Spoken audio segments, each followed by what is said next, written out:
Welcome back. Time now for 8-1 for your home, and for that, who better than our buddy Dwight Rittenhouse, our handyman. How you doing? Good to see you again.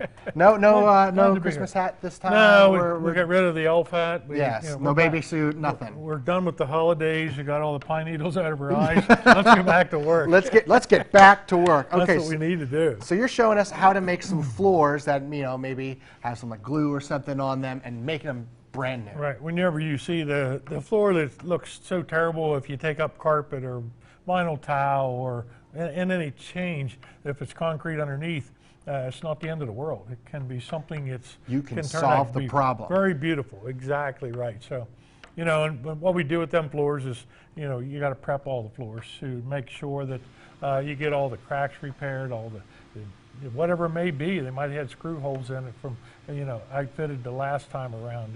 There's a lot of things that you got to do to prepare the floor. Yes. Make sure it's clean, good, solid concrete. And this picture you're watching now, we're removing the good old glue from where the carpet was on the floor. And once we remove that, we find a whole bunch of cracks. Here, this part of the video here showing that we had put a primer down. This is actually putting on the second coat, which is the self-leveling epoxy. This floor is just going to be a solid gray color, but it's done in a 3-part application. This coat that they're putting on now over top of the primer, you see it has quite the gloss to it. Yeah. That part right there is a very shiny floor, but yet it's still not chemical resistant yet.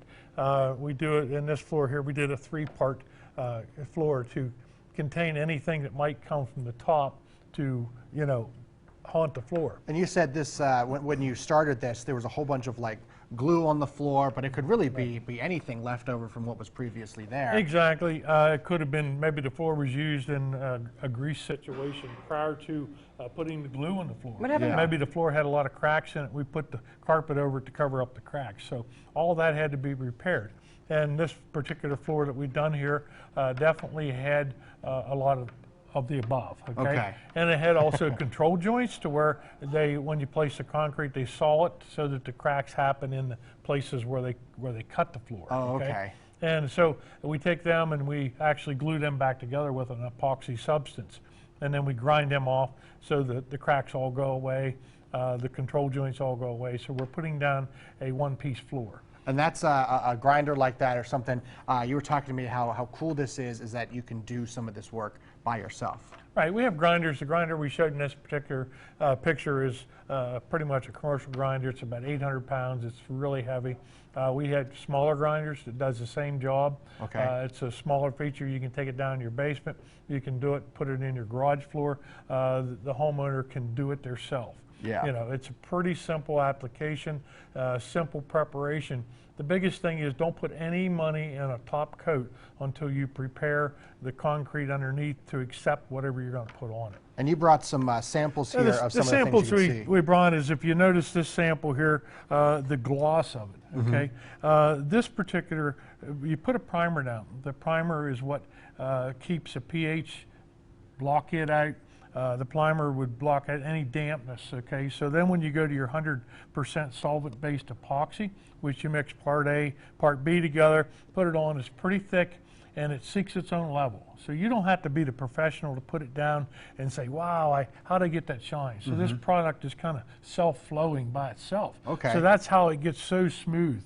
It's not that my roller does it any better than yours. It really makes you look good when you're putting it on. Yeah. So then the final coat we put on is a urethane.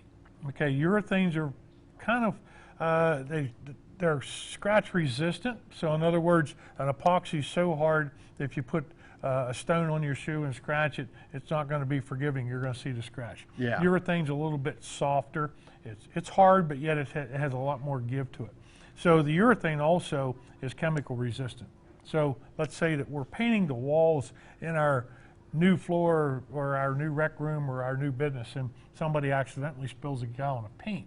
Wow, what do? You call me and get a new floor?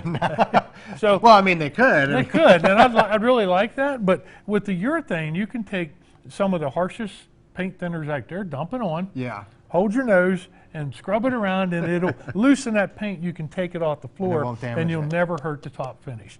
You know, it's just amazing how hard and how protective urethanes is. So it's a wear surface as well. It's just amazing. It's an amazing product. Well, Dwight, thank you so much for teaching us about this today. If folks want to check you out, how can they do it? Well, you can find us at 114 West Poplar Street, Mount Union, Pennsylvania. You can give us a call at 814-542-2981, or you can find us on the web at muls.net. Handyman Dwight, always a pleasure. Thank you. Folks, we'll be right back after this.